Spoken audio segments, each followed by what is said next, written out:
Can you walk through that mistake in Afghanistan? And something that I also, when I was hearing about this story, that I understand is that it was just like the fact that the people in your team like outcasted you after that, and they were saying like, I don't want to work with him anymore. Can you just walk through all of that?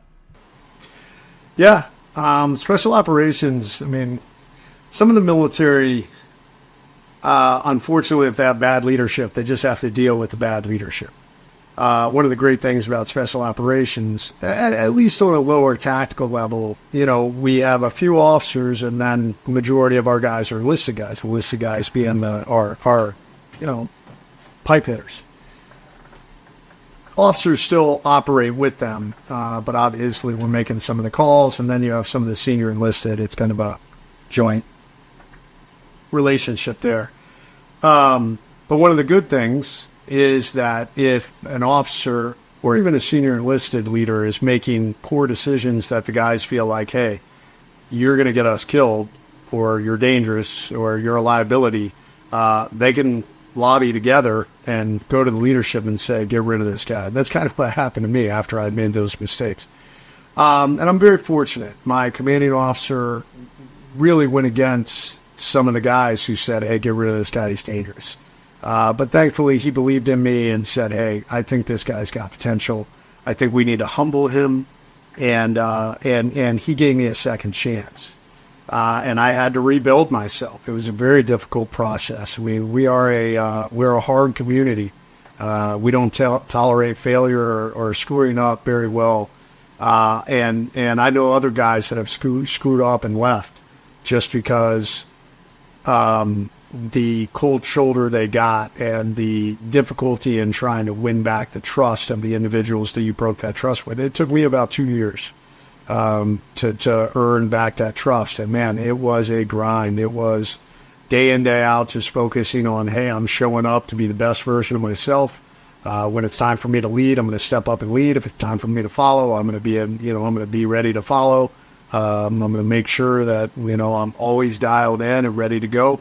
And thankfully, over that time, I think the guys saw, hey, this guy has the ability to do the job. I also had a great leader. This is one of the other, if you're fortunate enough, for those out there, if you've ever messed up, and number one, focus on leading yourself first. That's the most critical thing. And then number two, if you're coming back into a team where maybe you're having to overcome a leadership failure, having someone who believes in you as a leader is a huge win. And that's what happened with me. My boss at the time was a great guy. And he just said, hey, Red, I know what happened in Afghanistan. I don't care. He said, all I care about is from here forward. So he said, I'm going to give you opportunities to lead. And when those moments come, hey, I expect you to step up and shine. And it was great because obviously if you mess up, it kind of shakes your confidence a little bit. But it also has destroyed the confidence of the individuals you should be leading. So it's a two-part effect. He was smart enough to recognize, hey, if I can get Red to do well, it makes him more confident in himself, which we're going to step him up into higher levels of leadership and more complicated problems. And B, the guys believe he has the ability to do this, which is the most critical thing, especially in combat. So slowly over time, that's what happened. He would identify those situations, and he was like, hey, this is a really complicated training scenario. Hey, Red, you're in charge. Let's go. And then slowly over time, I earned back the trust of the vast majority of the guys. I always say it. There's, I'm sure, a small group, maybe 10% of the guys out there who know me who'd be like, fuck that guy. And that's fine. I mean, that's life. I'm content and confident in myself. I'm never, ever on a stage like, hey, man, I was the Hercules of the SEAL teams. Never. There were far better SEALs than me, but I was a good SEAL. I made some mistakes. I came back and was a slightly better SEAL than I was in the past. Yeah. So if I remember the story correctly, you then go to Ranger School after that, correct? Yeah. And there was a moment where you quit in a way, right? There was some training and you did it wrong and you quit. Is that right? Well, it was at the very beginning. Okay. And so it was at the very beginning. And that occurred before any of this leadership redemption. That was right at the very beginning. One of the things when my commanding officer said, "Hey, I believe in you." There were a couple of things that happened. Number one, there were certain things that he put in place. One of those things was to send me to Army Ranger School. Yeah. And I'll be honest, I was a little bitter about that in the beginning.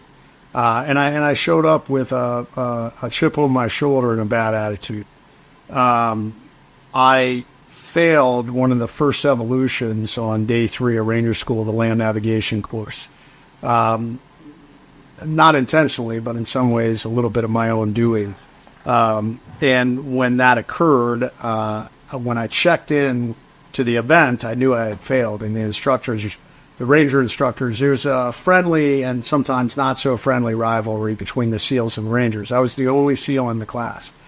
And the Ranger instructors were very excited that I had failed and were really laying into me, and giving me a lot of grief. And I allowed that remember I said we make bad decisions in the middle of the emotions, never quit in the emotional context. And I basically told the Ranger instructors what I thought and said they can take this course and stuff it. And they were like, "Are you quitting?" And I said, "Yes." I had to go see the Ranger Colonel. That was part of the process. And really, I regretted it the moment I did it. I mean, I've never quit anything in my life. And I was like, "Oh my God, what did you do? You're an idiot." But I couldn't undo it at that point. So I met the Ranger Colonel, and I'm very fortunate that guy really saved my career. He happened to know a very respected SEAL officer, one of the more respected SEAL officers, a guy that I had served under, and he got me on the phone with him. And I remember telling him, "Sir, I've messed up too much. There's no way I can come back and undo this.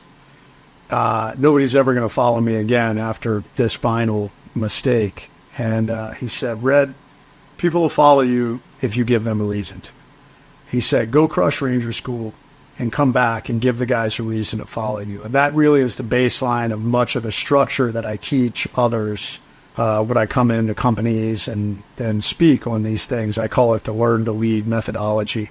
But rule number 1 is leading yourself and giving people a reason to follow you. So thankfully, they didn't allow me to go back to my class. I had to roll back for a month. I got to enjoy Ranger School jail and walked around Fort Pickett for a month picking up trash. Yeah, you were like 28, right, at the time? Yeah. Wow. Yeah. Yep. So I had been in the military for 13 years when that happened. Wow. So it very much humbled me, and I needed it. I needed it. It gave me that month at Ranger School jail is probably some of the biggest growth I've had as a human. I took a lot of time to reflect that I wasn't as great as I thought I was. I took a lot of time to read leadership books. I took a lot of time to focus on how much I had been partying and how much not being the optimal version of myself. So all of that kind of got me on the right path. Went back, crushed Ranger School, and then came back to the SEAL teams and started working on earning back the trust and respect of the guys. Fellas, do you want your grooming routine to be a one-and-done deal? Well, the days of using the same trimmer for your face and your private parts are over, thanks to our friends at Manscaped. Manscaped is now offering the ultimate package to trim both your beard and the boys downstairs using 2 separate razors, because, I mean, why would you want to use the same razor for both? And so in this package, you'll find the beard hedger, and what really sold me on this is that you can actually pick the setting that you want, and so without even taking off this top part. So you just find the perfect length for you, and then you're all set to go and trim your beard, and it comes out perfectly. And then this right here is a Lawnmower 5.0, and this is for the boys downstairs. You can get 20% off your order and free shipping if you use the code Young and Alive at checkout.